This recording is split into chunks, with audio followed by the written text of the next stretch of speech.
കോളേജിൽ പോകുന്ന മക്കളൊക്കെ നമ്മുടെ വീട്ടിലുണ്ടെങ്കിൽ അവർക്ക് ചെയ്ത് കൊടുക്കാൻ പറ്റിയ നല്ല ഒരു കിടു ഐറ്റമാണ് നമ്മൾ ചെയ്യാൻ പോകുന്നത് കേട്ടോ. അതിനായിട്ട് നമുക്ക് ഒത്തിരി പൈസയൊന്നും ചിലവാക്കേണ്ട ആവശ്യമില്ല.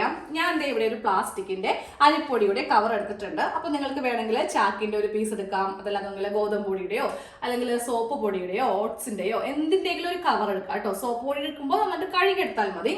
പിന്നെ നമ്മൾക്ക് ഇതുപോലത്തെ ഒരു വലിയ സിബ് നമ്മൾക്ക് വേണം. ഇതിനാണെങ്കിൽ 10 രൂപയുടെ താഴെ മാത്രമേ നമുക്ക് ആവത്തുള്ളൂ. ഇതാണ് ഈ ഒരു DIYയിലെ ചിലവെന്ന് പറയുന്നത്. പിന്നെ ഒരു പഴയ ക്ലോത്ത് വേണം. പഴയ ക്ലോത്ത് എന്ന് പറയുമ്പോൾ അത്യാവശ്യം ഡാർക്ക് ഷെയ്ഡ് ആണെങ്കിൽ കുറച്ചുകൂടി നല്ലതായിരിക്കും കേട്ടോ.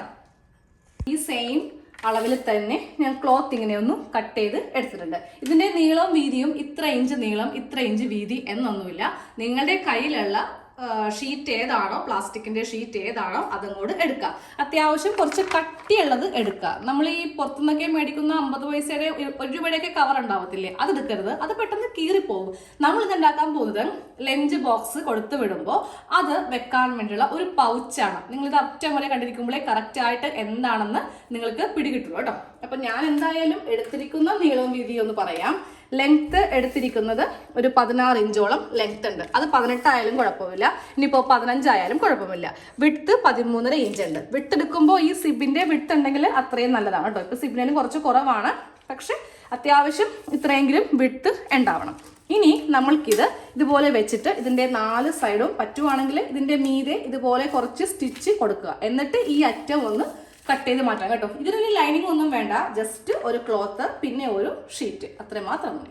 അതുപോലെ ഇങ്ങനെ തയ്ച്ചെടുത്തു കേട്ടോ. അപ്പൊ തയ്ക്കുമ്പോൾ ഒരു കാര്യം ശ്രദ്ധിച്ചാൽ മതി, ഈ പ്ലാസ്റ്റിക്കിന്റെ മീതെ സ്റ്റിച്ച് കൊടുക്കരുത്. പ്ലാസ്റ്റിക് അടിയിൽ വെക്കുക, ക്ലോത്ത് മീതെ വെക്കുക. എന്നാൽ മാത്രമേ നമ്മൾക്ക് ഇതുപോലെ നല്ല പെർഫെക്റ്റ് ആയിട്ട് തയ്ക്കാൻ വേണ്ടി പറ്റുള്ളൂ. ഇനി ഒരു ക്ലോത്ത് എടുക്കുക, ഒരു ക്ലോത്തും കൂടെ മാറ്റി വെച്ചേക്കുക. എന്നിട്ട് നമുക്ക് ടേപ്പിന് വേണമെങ്കിൽ അളക്കണമെങ്കിൽ അളക്കാം. ഇവിടെ നിന്ന് ഒരു 5 ഇഞ്ച് ഇതുപോലെ ഒരു സ്ട്രെയിറ്റ് ലൈൻ വരച്ചിട്ട് ഇവിടെ നിന്ന് ഇങ്ങനെ ഒന്ന് കട്ട് ചെയ്ത് കൊടുക്കുക കേട്ടോ. അതെ, ഞാനിപ്പോൾ ഇവിടെ ഇങ്ങനെ ഒരു കട്ടിങ് കൊടുത്തു കേട്ടോ. എന്നിട്ട് ഇതിനെ ഒന്ന് സെപ്പറേഷൻ ചെയ്യുവാണ്. ഞാൻ തുണി മുറിക്കുന്ന കത്രികയല്ല, ഞാൻ ടൈലറിങ് പഠിപ്പിക്കുന്നൊക്കെ ഉണ്ട്. നമ്മൾ ലൈവായിട്ട് 479 രൂപ ഒരു മാസത്തേക്കാണ് കേട്ടോ. ഫുള്ളായിട്ട് പഠിപ്പിക്കുന്നുണ്ട്. അപ്പോൾ നമ്മൾ ഒരിക്കലും ടൈലറിങ്ങിന് ഉപയോഗിക്കുന്ന കത്രിക വെച്ചിട്ട് ഇതുപോലത്തെ പ്ലാസ്റ്റിക് ഒന്നും കട്ടിങ് ചെയ്യരുത്. അപ്പോൾ നിങ്ങൾക്ക് ആർക്കെങ്കിലും ഈ വീഡിയോ കണ്ടുകൊണ്ടിരിക്കുന്ന ആർക്കെങ്കിലും ടൈലറിങ് പഠിക്കാൻ താല്പര്യം ഉണ്ടെങ്കിൽ നമ്മുടെ ലൈവ് സെക്ഷനിൽ ജോയിൻ ചെയ്യാം കേട്ടോ. ഒരു മാസം 479 രൂപയാണ്. ലിങ്ക് ഇതിന്റെ ഡിസ്ക്രിപ്ഷൻ ബോക്സിൽ ഇട്ടേക്കാം. നമുക്കൊരു വാട്സാപ്പ് ഗ്രൂപ്പ് ഒക്കെ ഉണ്ട്. അപ്പോൾ എന്ത് സംശയം ഉണ്ടെങ്കിലും ലൈവിൽ ചോദിക്കാൻ പറ്റില്ല എന്നുണ്ടെങ്കിൽ ആ ഗ്രൂപ്പിൽ നിങ്ങൾക്ക് ധൈര്യമായിട്ട് ചോദിക്കാം. എല്ലാത്തിനും റിപ്ലൈ തരുന്നതാണ്. ഇപ്പൊ തന്നെ നമ്മൾക്ക് അതിൽ ഒരു 80 മെമ്പേഴ്സ് ആയിട്ടുണ്ട്. എത്ര വേണമെങ്കിലും നമ്മൾക്ക് അതിൽ ഉൾക്കൊള്ളിക്കാൻ പറ്റും കേട്ടോ. ഇപ്പൊ ഏതാണ്ട് ഒരു 7 ക്ലാസ് വരെ ആയിട്ടുള്ളൂ. നമ്മൾ ശരിക്കുമുള്ള പാർട്ടിലേക്ക് വരുന്നേ ഉള്ളൂ. അപ്പോൾ വൈകിയൊന്നും പോയിട്ടില്ല. ആവശ്യമുണ്ടെങ്കിൽ ജോയിൻ ചെയ്യാവുന്നതാണ്. അകത്താണ് നമ്മൾ ഈ ഒരു സിബ് ഇതുപോലെ ഇങ്ങനെ അറ്റാച്ച് ചെയ്യാൻ പോകുന്നത്. അതെങ്ങനെയാണെന്ന് നമ്മൾക്ക് തയ്യൽ മെഷീനിൽ നോക്കാം. ഈ സിബ് വെക്കാൻ പോകാം കേട്ടോ. സിബിന്റെ നല്ല വശവും ഈ ക്ലോത്തിന്റെ നല്ല വശവും നമ്മൾ ഇതുപോലെ ഇങ്ങനെ വെച്ചിട്ട് ആദ്യമേ ഈ സിബ് നമുക്കൊന്ന് തയ്ച്ചെടുക്കാം. ഇതുപോലെ ഇങ്ങനെ അറ്റം വരെ തയ്ച്ചാൽ മതി, 1/4 ഇഞ്ച് വ്യത്യാസത്തിൽ. ഇതുപോലെ ഇങ്ങനെ തയ്ച്ചെടുത്തു. ഇനി ഇതിങ്ങനെ വെക്കാം. എന്നിട്ട് ഈ ഭാഗം ഇതുപോലെ ഇങ്ങനെ വെച്ചിട്ട് ഈ ക്ലോത്തിന്റെ മീതെ ആയിരിക്കണം പതിച്ച് തയ്ക്കേണ്ടത്. ഇവിടെ ഇങ്ങനെ നമ്മൾ വെച്ചെടുത്തു. ഇനി ഈ ഒരു പാർട്ട് ഒന്ന് അറ്റാച്ച് ചെയ്യാൻ പോവാം കേട്ടോ. അപ്പോൾ അത് ഇതുപോലെ ഇങ്ങനെ വെച്ച് കൊടുക്കുക. ഇതിൻ്റെ മീതെ തയ്ച്ചിട്ടുണ്ടെങ്കിൽ ഞാൻ ആദ്യമേ ഒന്ന് ട്രൈ ചെയ്തു, പക്ഷേ പറ്റില്ല, ഞാനത് ഓർത്തില്ല. ഇങ്ങനെ വെച്ചിട്ട് ഈ സിബിൻ്റെ മീതെ വെച്ചിട്ട് തയ്ച്ചാൽ മതി. ഇതുപോലെ ഇങ്ങനെ വെച്ചിട്ട് അറ്റം വരെ തയ്ക്കാം. ഇതുപോലെ തയ്ച്ചെടുത്തേ. നമുക്കിതിങ്ങനെ ഓപ്പൺ ചെയ്യാം. ഓപ്പൺ ചെയ്തിട്ട് ഇതിൻ്റെ മീതെയും നമ്മൾ ആദ്യമേ ചെയ്ത പോലെ തന്നെ ഒന്ന് പതിച്ച് തയ്ക്കാം. ഈ ഒരു കഷ്ണം ഇങ്ങനെ കിട്ടിയിട്ടുണ്ട്. ഇനി ഈ ഒരു കഷ്ണം കൂടി വെച്ചിട്ട് നമ്മൾക്കിതിൻ്റെ 4 സൈഡ് ഒന്ന് കൂട്ടിയെടുക്കാം. അപ്പോൾ താഴെ കുറച്ച് അളവ് വ്യത്യാസം ഉണ്ടാവും. നമ്മൾ ഈ ഒരു പാർട്ടിൽ സിബ് വെച്ചുകൊണ്ട് അതങ്ങോട്ട് കട്ട് ചെയ്ത് കളഞ്ഞാൽ മതി കേട്ടോ. അപ്പോൾ ഇതുപോലെ വെച്ച് സിബ് ഇതിൻ്റെ അകത്താക്കിയിട്ട് വേണേ തയ്ക്കാൻ വേണ്ടിയിട്ട് കുറച്ച് ഇതുപോലെ അകത്താക്കുക. എന്നിട്ട് ഇതിങ്ങനെ ഒന്ന് ക്ലോസ് ചെയ്ത് കളയും. അതായത് ഇതിൻ്റെ 4 സൈഡും ഇങ്ങനെ അങ്ങോട്ട് ചെയ്തെടുത്തു. ഒരു തുണി വെച്ചിട്ട് ഇതുപോലെ അങ്ങോട്ട് കവർ ചെയ്തിട്ടാണ് തയ്ച്ചത്. അങ്ങനെ ആകുമ്പോൾ നല്ല നീറ്റായിരിക്കും. ആ ഒരു പ്ലാസ്റ്റിക്കിന്റെ സൈഡ് ഭാഗം ഒന്നും തന്നെ കാണത്തില്ല കേട്ടോ.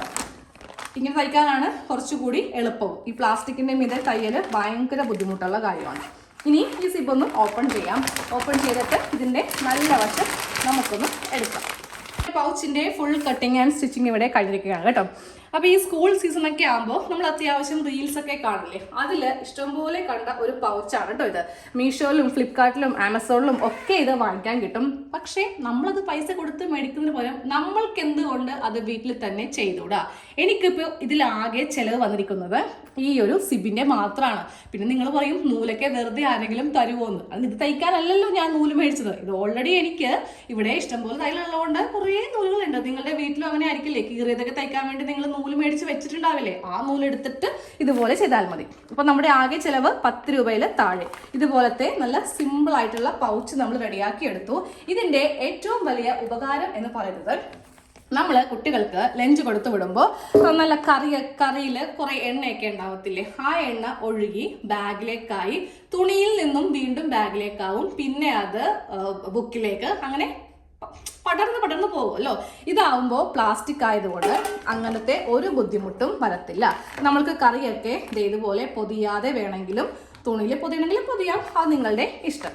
ഇതുപോലെ നമുക്ക് വെള്ളം കുപ്പിയോ കറിക്കുപ്പിയോ എന്തും നല്ല സിമ്പിളായി നീറ്റായിട്ട് ഇങ്ങനെ ഇരിക്കും.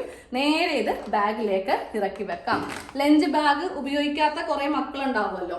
ചെറിയ പിള്ളേരൊക്കെയാണ് കൂടുതലും ലഞ്ച് ബാഗ് ഉപയോഗിക്കുന്നത്. വലിയ പിള്ളേരെങ്ങനെ കൊണ്ടുപോകില്ലല്ലോ. അപ്പോൾ ഇതുപോലെ നമ്മൾക്ക് അവർക്ക് കൊടുത്തു വിടാം. നമ്മൾക്ക് തന്നെ തയ്ച്ച് ഒരു സർപ്രൈസും കൂടി ആയിരിക്കും. ഇതുപോലെ അമ്മമാർ ചെയ്ത് കൊടുക്കുമ്പോൾ മക്കൾക്കൊക്കെ ഒത്തിരി സന്തോഷമായിരിക്കും. ക്ലാസ്സിൽ കൊണ്ടുപോയി പറയാനും ഇത് എൻ്റെ അമ്മ ചെയ്തത് എനിക്ക് തന്നതാ എന്ന് പറയുമ്പോൾ ഉള്ള ആ ഒരു സുഖം, അത് പ്രത്യേക ഒരു സുഖം തന്നെയാണ് കേട്ടോ. അപ്പോൾ എല്ലാവരും ഒന്ന് ട്രൈ ചെയ്ത് നോക്കാം നമ്മുടെ ഈ ഒരു സിമ്പിൾ പൗച്ച്. കറിയൊക്കെ ആയിട്ടുണ്ടെങ്കിൽ നമ്മൾക്കിത് ഒരു തുണി വെച്ചിട്ട് ഒന്ന് തുടച്ചെടുക്കേണ്ട ആവശ്യമേ ഉള്ളൂ. ഇതുപോലെ കുറച്ച് തുറന്നൊക്കെ പോവുകയാണെങ്കിലും ബാഗിലോ ഒന്നും തന്നെ ആവാതെ ഇരിക്കും കേട്ടോ. കുറച്ച് വലിയ സൈസിൽ ഉണ്ടാക്കുക. അങ്ങനെയാണെങ്കിൽ വെള്ളം കുപ്പി വേണമെങ്കിലും ഇതിൻ്റെ അകത്ത് വെച്ച് കൊടുക്കാം.